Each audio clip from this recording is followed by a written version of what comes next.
All right, we are live. Let's go ahead and get started. Today, we're going to be talking about material participation, kind of a next segue of what we've been talking about last week with how do you qualify as a real estate professional? How do you take advantage of the strategy and how you can lower your tax bill using this strategy? And we want to talk about the next most important thing here, materially participating in your actual rental properties. Because as we stated last week, you need both of those, right? You need to qualify as a real estate pro, and I also need to materially participate.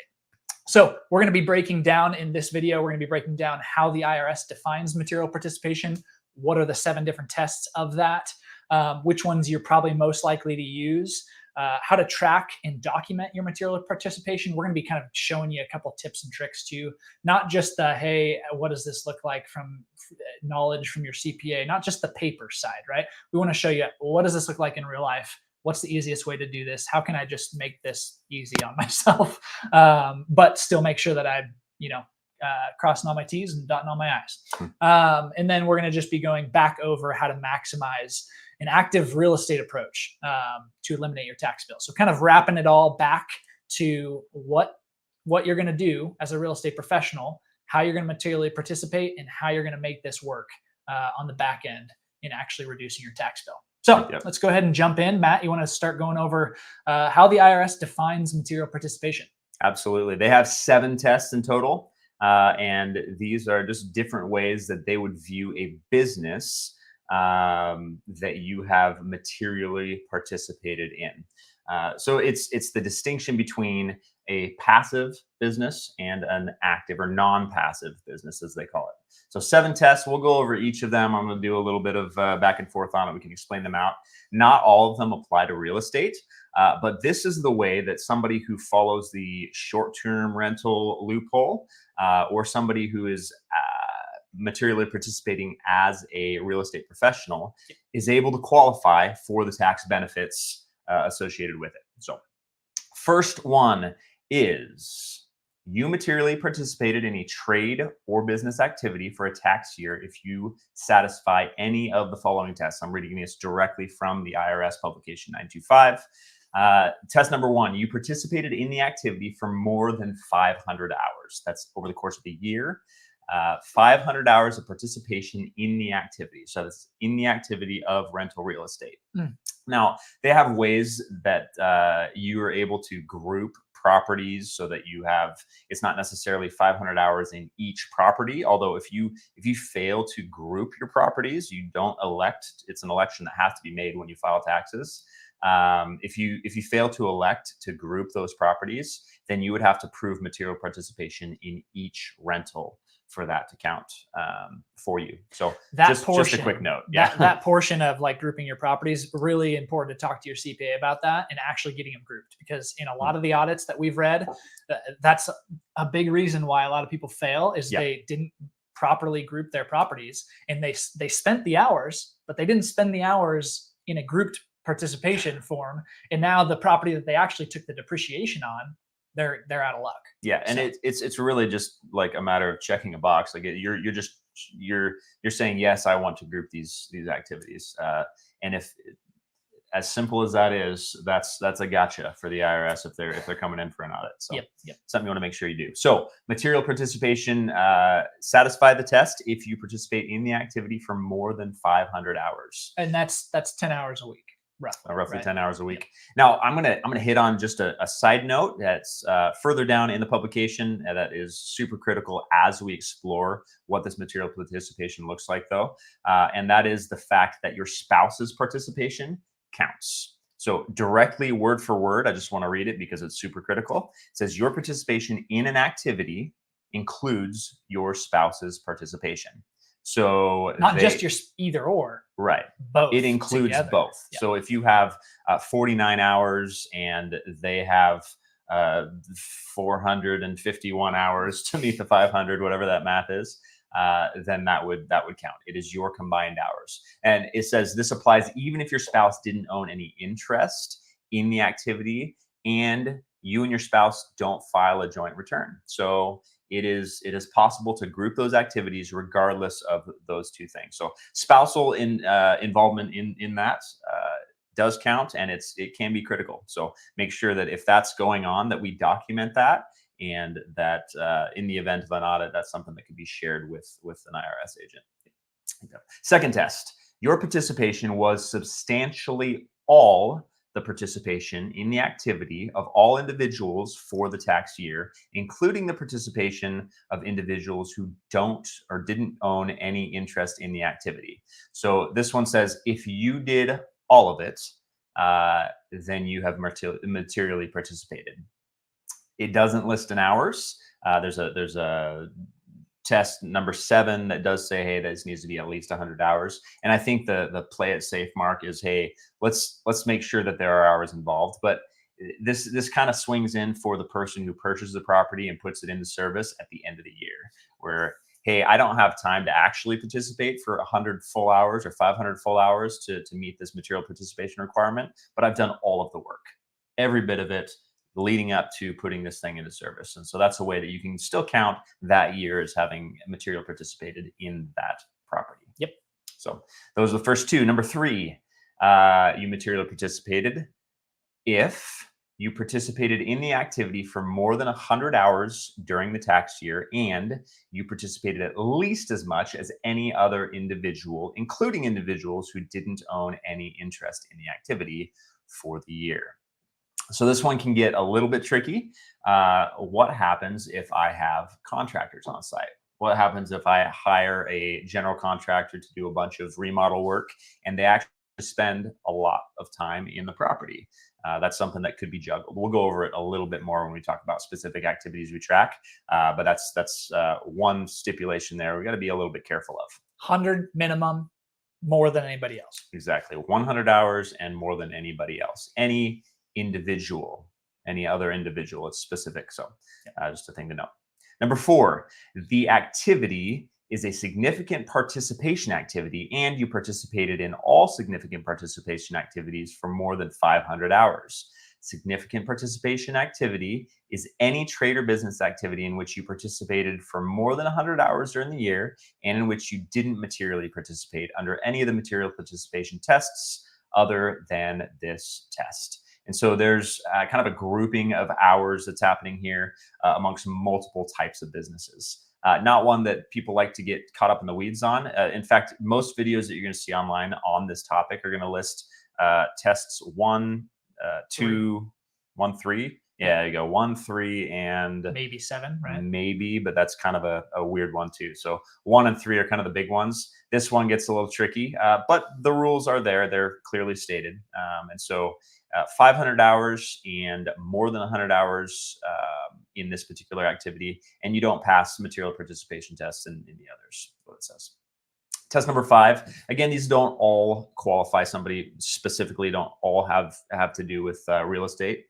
It can be any non-active, any passive types of income. So you're bringing in royalties from previous work, you're getting consulting fees from stuff that you've done, you're selling a course online. There's some extra stuff where, like, hey, this isn't active anymore, but when does it still count as active? And so that's where the clarification is here. So number 5, you materially participated in the activity other than by meeting this 5th tests for any 5, whether or not consecutive, of the 10 immediately preceding tax years. So 5 of any of the last 10 years. Now this is super, super helpful for the individual that wants to scale back, right?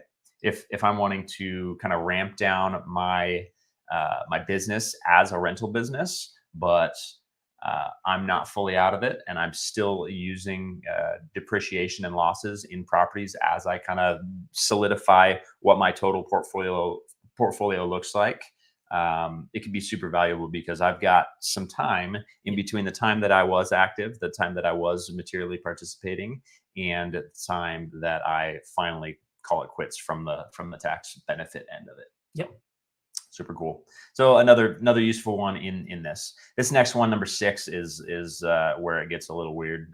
But again, I'll list it because it could be related. I want to list these all again because we don't see them listed on a lot of videos that cover the subject.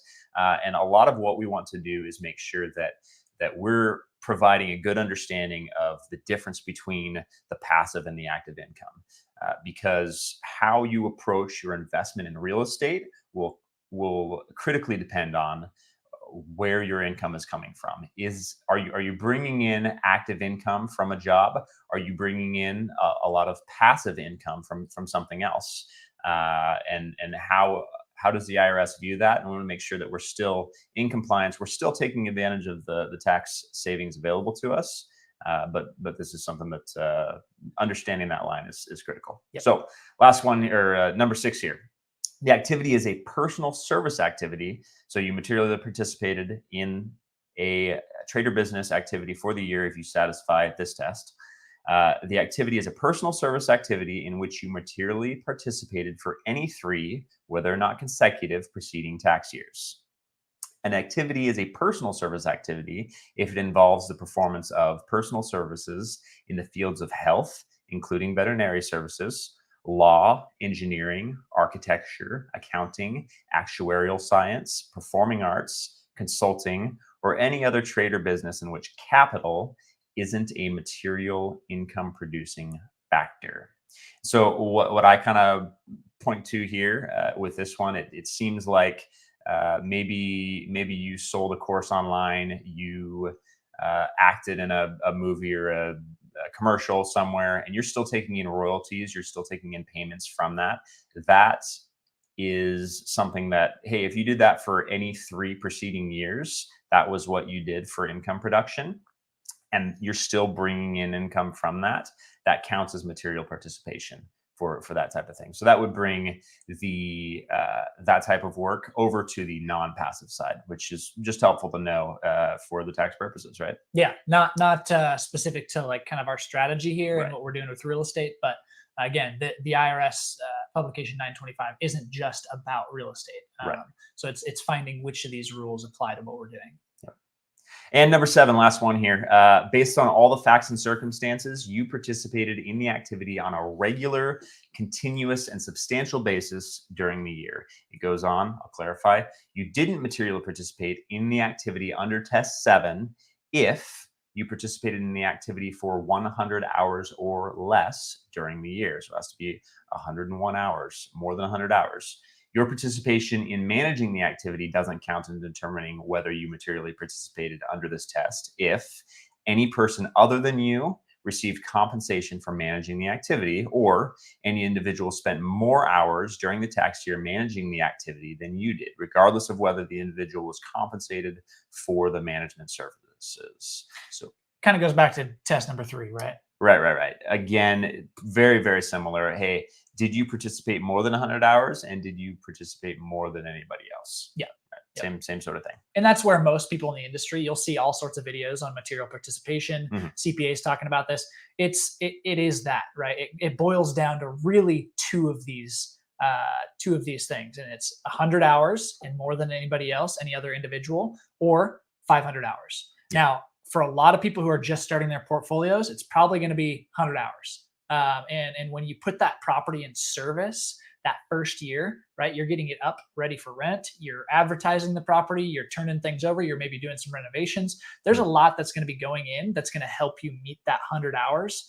And when you're doing a cost seg, you're going to be taking the depreciation, a bulk of the depreciation in year 1. So that's a nice little way to kind of to jump on this cycle. Is like, okay, the year that I buy the property, I'm going to put it in service and I'm going to spend that 100 hours. It's going to take, it's going to be easy to take that 100 hours and pour that into it. And then next year, I'm going to buy another property. I'm going to group them together. But the 100 hours that I'm putting in between the two of them is probably mostly going to be spent on the new property, getting it up ready for rent, renovating it a little bit, getting it ready, advertising it, getting tenants in there, right? The property that you've already stabilized and you've already spent a lot of time on getting people in, and maybe the tenant's there and renewed a lease the second year, right? There might not be a full 100 hours there. But as long as we group those properties together, then we can share that 100-hour burden. So kind of going back to that second test then again, when you do have contractors coming in, when you do have a concern over like who's spending more time in this property, I need to prove this. If I were to be audited by the IRS, one thing I want to be able to prove to them is, hey, I have spent more than anybody else and I've spent more than 100 hours. So let's talk through a little bit about what that looks like for contractors coming in. What are some things we can do to make sure that we have documentation on that? Yeah, one really helpful thing is when I have a contractor go to the property, and they do work, right, and they send me an invoice, I'm going to go ahead and either respond to that invoice Mm, or even let them know ahead of time and say, hey, I would like to know the hours spent. mm. And I would like the name of the contractor, the individual doing the work, and then the number of hours that they spent doing that job. Hmm. You brought up a good point this morning. You've been on the other side of this, right? I have. I've been in the HVAC industry for 15 years, and being on the other side of that, when you show up at a rental property and you have a property manager or an owner talking to you and asking these questions, instantly the guard comes up, right? Because what we're thinking is they're questioning the price. Like they're obviously going to have an objection to what I'm charging for my services. If a company's overcharging, that's on you as a company to deal with. But the point is, a lot of companies are charging differently than an hourly rate. They're charging based on a flat rate where they're factoring everything in. They're factoring the travel, they're factoring the time spent learning and training and all of that, the time between calls, the potential for a callback situation where you have to go back and address something that went wrong in the job. They're factoring all that in, they're baking it into the price, and it might not be an hourly rate that you're looking at. So as a contractor, when I've been approached with that question, instantly the guard comes up and I think, hey, why do you want to know this? This is weird. Why are you questioning my skills here? Right. But Be upfront about it. with that, yeah, if you're upfront, as you're asking that information, say, hey, I just need the name of the individual. I'm not looking for anything special here. I need to keep records for the IRS to make sure that I'm compliant with the rules here. I think a lot will be really, really on board with sharing some of that information. They won't necessarily break down, hey, I spent this many hours and the part was exactly this price our cost. That's getting really weird with pricing, and nobody likes to share that information. It opens you up to weird questions, right?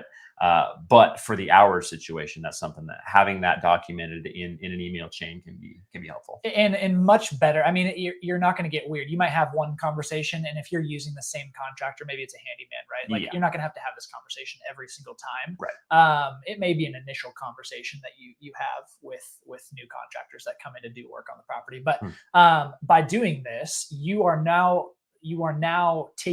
removing yourself from the burden of proving this hour, like, right? Because when the IRS, we've looked at a bunch of audit cases, the IRS will go and say, okay, you spent 101 hours, but you also had XYZ working on the property. There's a large renovation. And there's no documentation on how long they spent. And so now it's your word trying to justify that, you jumped through the hoops. Instead, just be upfront and collect this documentation as you go, right, from a third party. It's no longer you saying they spent this many hours, because that's weird in the eyes of the IRS. They're saying, well, you have incentive to tell me whatever you want to tell me, right? But when it's a third party contractor saying, hey, I worked here for 2 hours and 15 minutes, 2 hours and 30 minutes, right? Then it's very easy to just throw that in a folder for the property, keep all those logs and records, and you can add them all up and say, hey, when my handyman, let's say you had a extreme amount of things happen to the property. You got a rough tenant, right?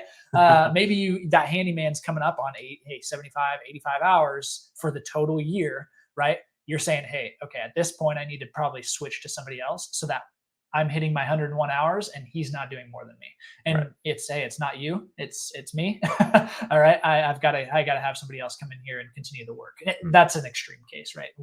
I don't know very many people spending 100 hours there, unless it's an extensive renovation in year one, but you should be spending more time either way.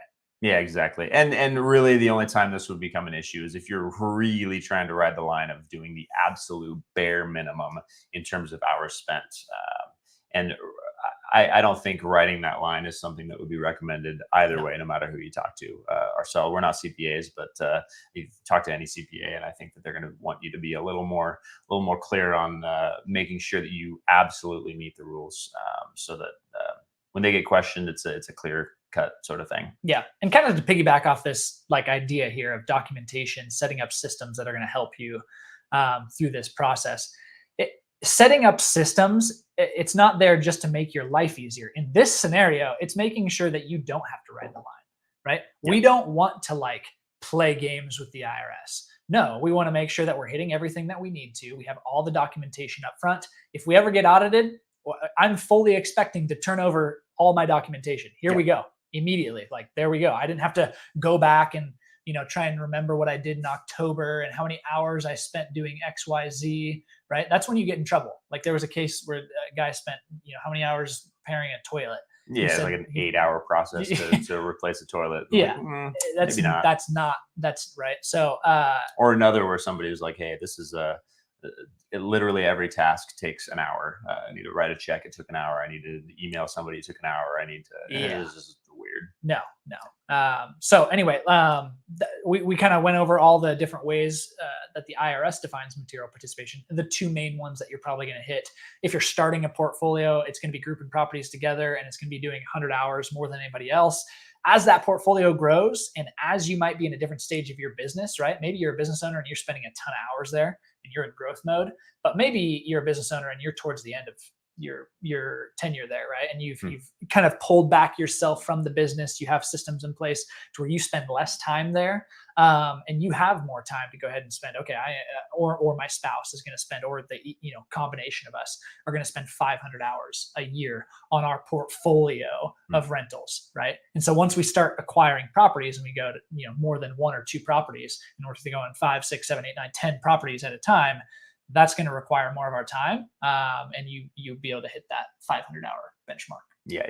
So let's move on to, we kind of started the segue and how to track and document material participation, some little tips and tricks. We just talked about, things that you should tell a contractor and maybe grabbing some time from them. But what are some other ways? And we want to, in this part, we want to go over what actually counts as material participation. So we know the hourly, right? We know how to meet the hours, that the amount of hours that we need. What counts as material participation in my properties now? Because there's a lot of bad information on the internet about, I went to this convention, of property management convention in Vegas, and I spent a weekend there, and I just counted all 48 hours. Just 72 hours with the travel days. No. That is not material participation. So Matt, break us down on what would be considered material participation, what we should steer clear of, all that. Yeah, I want to hit on what wouldn't actually first. Hours that don't count. We're talking education and research. The time that you spend perusing YouTube for ways to do all this stuff. Watching our video. Watching this doesn't count. You can't count that as material participation in the properties. Sorry. The publication 925, kind of just below the material participation section, does include a little blurb that says, hey, hours spent in participation as an investor type hours don't count either. So I'll read that real quick just so we have it.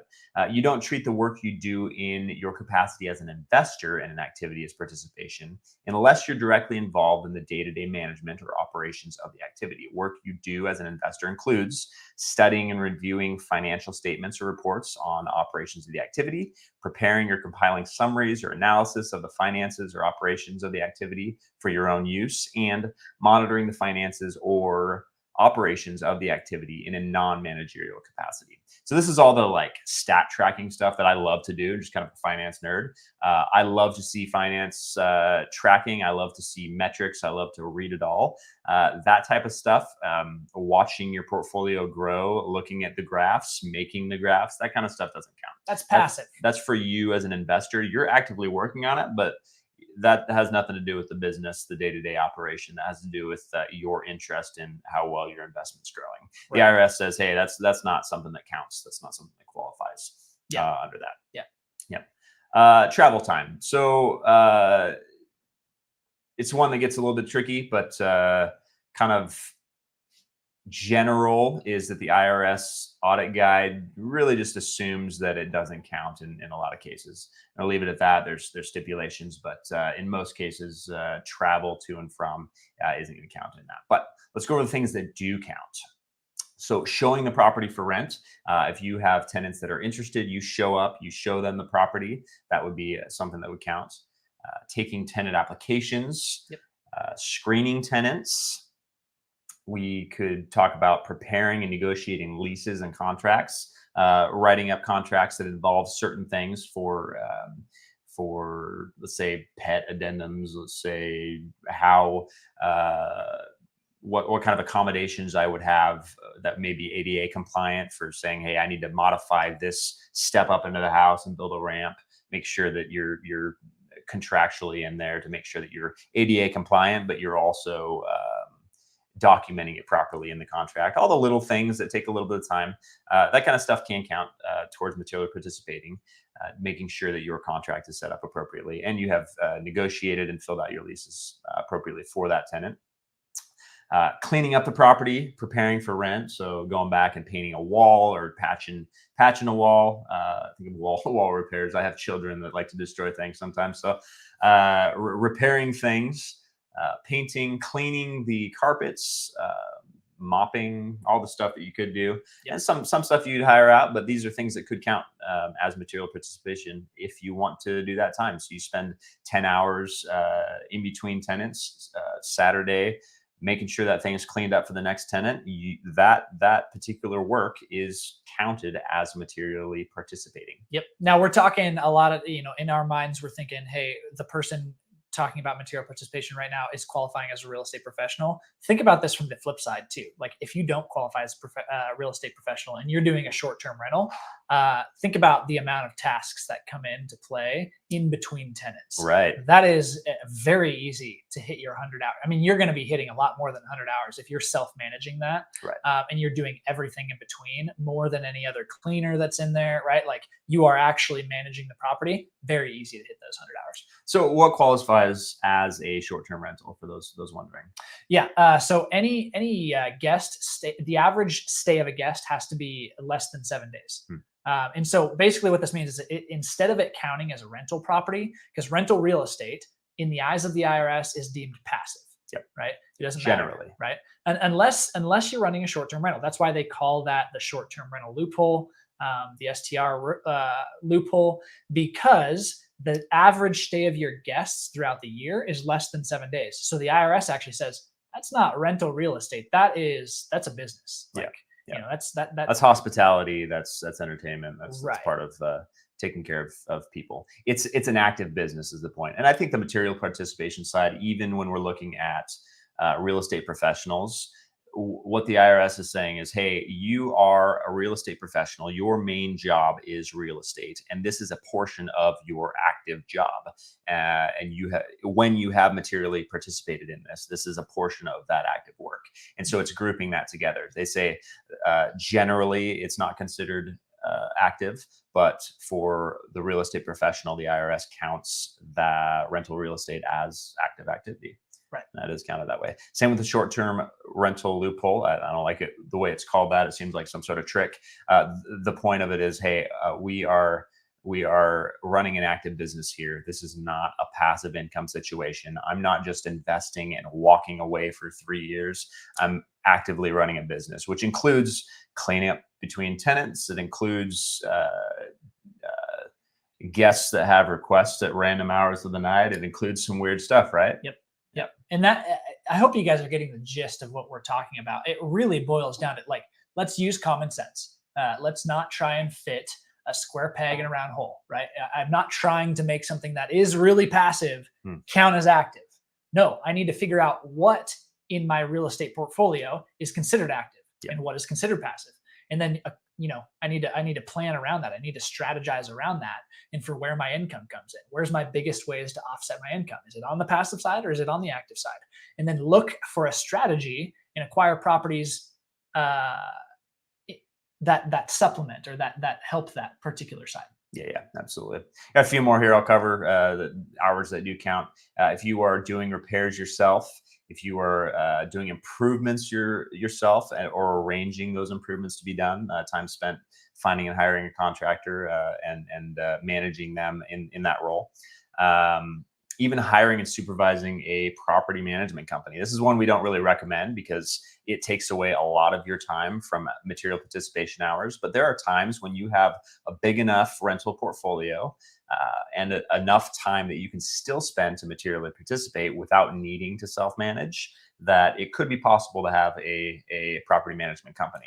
Okay. But it is kind of a tricky one. And we want to avoid the questioning of, hey, They're doing the work. You're just passive. You're just an investor. Right. We don't need that to be a question for the And IRS. if that is the route that you're going to go, like we help clients on there's a lot of nuance to that. There's writing some very specific things in your lease documents, in your property management documents. It's being clear at the roles and the expectations of that property manager, how much hours that they are spending. I mean, you've got to write that stuff and document it in your agreements. Yeah. And so that's something that we kind of help clients work through. And that it's not something that you should probably take lightly and just be like, yeah, just tell the IRS if I ever get audited that you worked less than I did, kind of thing. No, it's making sure that things are contractually agreed upon. Yep. Going even further, purchasing supplies and materials for your rental business, whatever that may be, inspecting the property. This is a good one. I think get you a few hours, depending on the rental. So per door, you see sometimes in lease documents that they'll want to have a quarterly inspection where property management gets to walk through the property and make sure that things are good. We're not doing illegal activities. We have not destroyed the place in between quarters. We're still good to live there without evicting somebody because they're not following the rules. As part of that, we don't want to be nosy and invasive, obviously, as property managers, but we want to make sure that our asset is not destroyed in the process of renting it out to somebody. So that can be one way, and get an hour per or something like that, where you have time that you can spend in that role, right? Yeah, an hour per quarter per property, right? And so right. when we have like 3, 4, 5 properties, I mean that can actually add up in terms of material participation. Yeah, you can just have in 20 doing hours. a quarterly check-in and kind of walk through in your properties. Yep. Responding to tenant complaints or inquiries, collecting and depositing rents, evicting tenants. Some of those things like responding to tenant inquiries, looking at maintenance, looking at even screening tenants and taking in applications. These are things that really shouldn't take up a lot of your time. And I don't think the IRS would view those as things that do take up a lot of your time. No. But recommendation for that anyways, just to make sure that you're compliant, is to have a property management software that can keep all that together.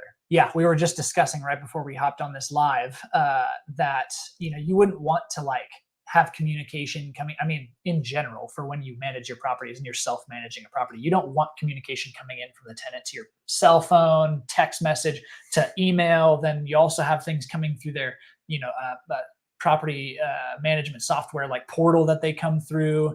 And you don't want them sending you mail.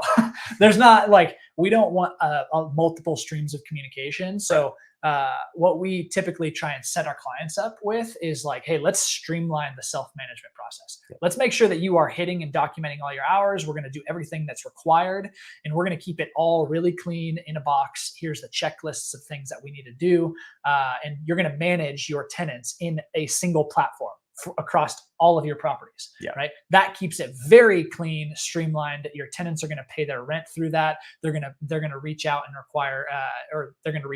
inquire about like, repairs that need to happen. That's their main form of communication.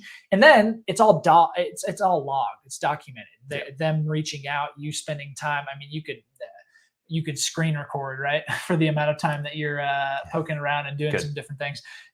Maybe not that, you don't need to go that far in detail in terms of documentation, but you spending time in one platform is very helpful for showing like, here's everything that I've done with that property or those properties. I would prefer passing over a log of that sort over handing my phone over for an audit. Like that, I don't need people thumbing through my stuff while I do that. So all one place makes a whole lot of sense.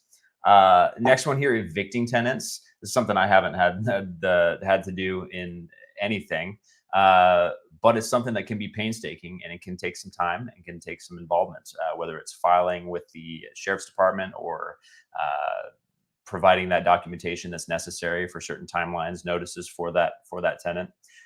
It's something that can take a little bit of time. Yep. And all the, all that comes with evicting a tenant, most likely the property is going to need a refresh.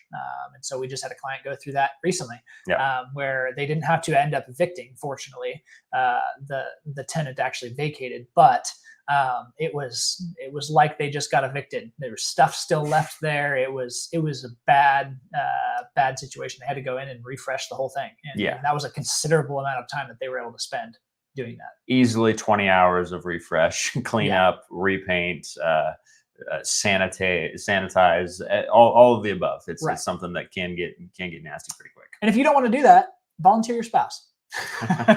Right? Because their hours count. Their hours count. It's really helpful having that help. Yeah, having a plus one is one of the coolest little tricks here. Yep. Awesome. Writing and placing advertisements is another one. You get writer's block and you sit there for 10 hours in front of a computer waiting to type 4 words. That's not the trick here. But your time spent placing advertisements was one you were saying earlier. You print out a whole bunch of flyers and start handing them out. You door knock, hey, come live in my place. I spent 10 hours on Saturday hanging up flyers to go ahead and rent my place out. Yep, hung them up on every telephone pole, and I took a picture of everyone to prove it. No, you don't need to necessarily get that creative, but that's just something that we can use as material participation. Yeah. It's dealing with the property, right? It's dealing with the business of the property. Yep. Are you materially participating in the business of that property? Is it essential to that? Right. So all these things that have to do with tenants, all these things that have to do with repairs, all these things that have to do with like leasing and marketing the property, those are you being a business owner, an active business owner in that business, right? Each of these rentals are a business. And then as you group them, those rentals are a business. Okay. We're not trying to make some passive thing active. You're actively participating. Materially participating. There's a difference. There's a very clear distinction actually in Publication 925 between those two, active and material participation. Material participation is a little bit more stringent. Yep. Well, cool. So wrapping this thing up, how to maximize an active real estate portfolio to eliminate your tax bill, right? So kind of piggybacking off of our first 2 calls where we talked about the power of being a real estate professional, and all the people who qualify in that, all the people who want to qualify in that, right? There's a lot of people clamoring to qualify as a real estate professional because of all the benefits that come with it, and especially on the tax side and the depreciation, the things that you can do with property. And so the thing is not everyone needs to be active. And we want to be really clear on that. We help people on the active side and on the passive side. And this is where we start with every single client. We sit down and we say, hey, where are your current assets? Where are the current income streams coming from? And we want to map out where you are and where you project yourself to be and build a plan accordingly. Build a strategy around that so that it's optimized for your life.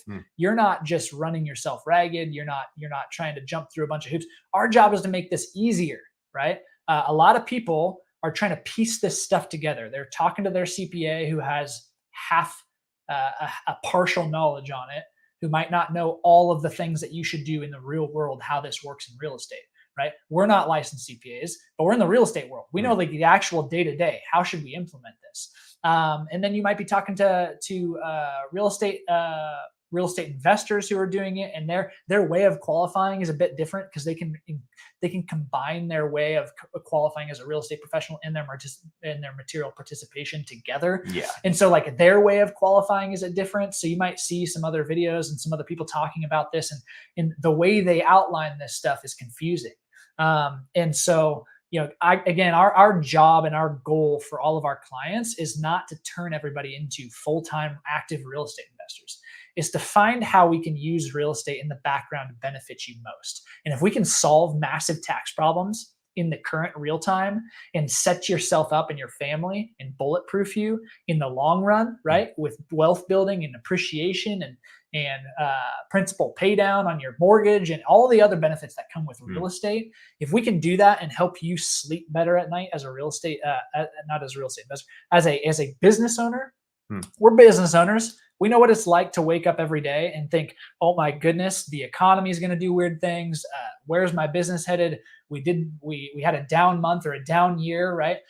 There's a lot going on as a business owner that you're worrying about. And if you can bulletproof yourself in the background, or maybe you got a business partner, and knowing that your business partner is sinking money into real estate to bulletproof themselves from the risk of the business, right? So like if you do have a down year and you're not able to take as big of a distribution, is their family still going to be okay, right? Well, they're getting cash flow from their rentals.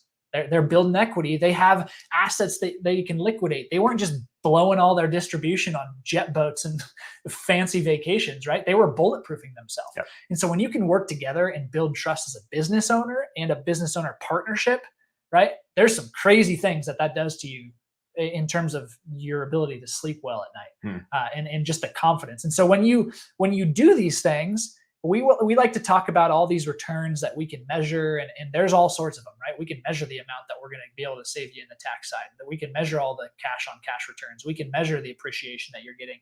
We can do those things, but the things that have a lot of weight that can't be measured are the ability to sleep well at night, are the compound effect of doing this over 3, 4, 5, 10 years, and looking at your decision making as a business owner compared to your competition, right? They might have to swing the pendulum at every economic turn that comes their way, while you can remain steady and you can still achieve the goals that you have in front of you, and you can pay your employees on a down year and still feed your family. You can you can still make the payroll on that month when it was a tough thing, right? That goes a long way. And so that goes that we want to talk about that, because those are the immeasurable, the intangibles that are really important, and begin to stack up greatly in your favor when you implement a strategy like this. Yep. So let's wrap up right there. We talked about material participation, a really good deep dive into that, what we're going to cover in the future.